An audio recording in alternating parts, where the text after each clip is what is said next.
আপনি কি জানেন একাদশীতে ভুলভাবে ফলাহার করলে পুণ্যের বদলে পাপের যোগও হতে পারে? অনেকে ভাবেন ফল খেলেই তো হলো, কিন্তু শাস্ত্রে ফলাহারেরও নিয়ম আছে। আর একটা বড় প্রশ্ন, অসুস্থ মানুষ কি একাদশী করতে পারবেন না? বয়স্ক বা গর্ভবতী মহিলারা কি ছাড় পাবেন? আজ আমরা জানবো পাপমোচন একাদশীতে সঠিক ফলাহার কিভাবে করবেন, কারা উপবাসে ছাড় পাবেন, কারা অসুস্থরা কিভাবে ব্রত পালন করলে পূর্ণ ফল পাবেন। ভিডিওটি শেষ পর্যন্ত দেখার জন্য অনুরোধ রইল, কারণ শেষের অংশে আমি বলবো একটি গোপন মানসিক উপবাসের কথা, যা শারীরিক উপবাসের থেকেও শক্তিশালী। বন্ধুরা, ফলাহার কিভাবে করবেন প্রথমে বুঝে নিন। একাদশীতে মূল লক্ষ্য হল ইন্দ্রিয় সংযম ও ভগবানের ভক্তি, পেট ভরানো নয়। এই একাদশীতে আপনি কি কি খেতে পারবেন? সর্বপ্রথম হলো ফল। ফলের মধ্যে কলা, পেঁপে, আপেল, আঙুর অবশ্যই প্রযোজ্য।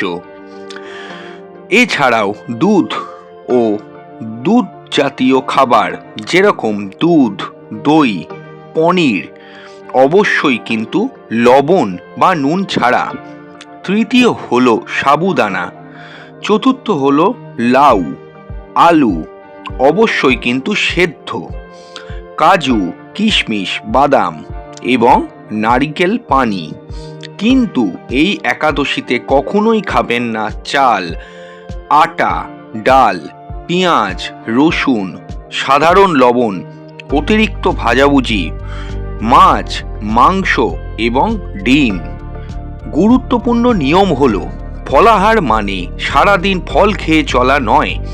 একবার বা দুবার অল্প পরিমাণে ভগবানের প্রসাদ হিসেবে গ্রহণ করবেন। খাওয়ার আগে অবশ্যই নাম জপ করবেন, ওং নমো নারায়ণায় নমো। শাস্ত্রে করুণা আছে, কিন্তু জোর নেই। যদি কোনো ব্যক্তি গুরুতর অসুস্থ থাকে, কোনো গর্ভবতী মহিলার ক্ষেত্রে, স্তন্য প্রদানকারী মায়ের ক্ষেত্রে, বয়স্ক মানুষের ক্ষেত্রে, কোনো ছোট শিশুর ক্ষেত্রে, কোনো অসুস্থ সুগার বা প্রেশারের রোগীদের ক্ষেত্রে এরা কখনোই নির্জলা উপবাস করবেন না, বরং ফলাহার বা সহজ নিরামিষ আহার গ্রহণ করে ভক্তিভাবে দিন কাটাবেন। মনে রাখবেন, ভগবান ভক্তি দেখেন, কষ্ট নয়। ধরুন কারুর সুগার বা ডায়াবেটিস আছে, তিনি যদি সারাদিন না খেয়ে থাকেন শরীর খারাপ হবে। তাহলে কি করবেন? প্রতি 3 থেকে 4 ঘন্টা অন্তর স্বল্প ফল খান, নারকেলের পানি বা নারকেলের জল পান করুন, অল্প দুধ খান, চিকিৎসকের পরামর্শ মেনে চলুন। সবচেয়ে গুরুত্বপূর্ণ হলো মনের উপবাস, যেমন সারাদিন মোবাইল, প্রয়োজন ছাড়া সোশ্যাল মিডিয়ায় থাকা, রাগ, ঝগড়া, অভিমান সব বন্ধ রাখুন। একাদশী মানে মন পরিষ্কার করা। সন্ধ্যায় ভগবান বিষ্ণুর নাম জপ করুন, প্রয়োজনে গীতা পাঠ করুন। অনেকে নির্জলা উপবাস করেন, কিন্তু সারাদিন রাগ করে থাকেন, এতে পাপ কিন্তু কমে না। পাপমোচনের আসল রহস্য হলো ক্ষমা করা।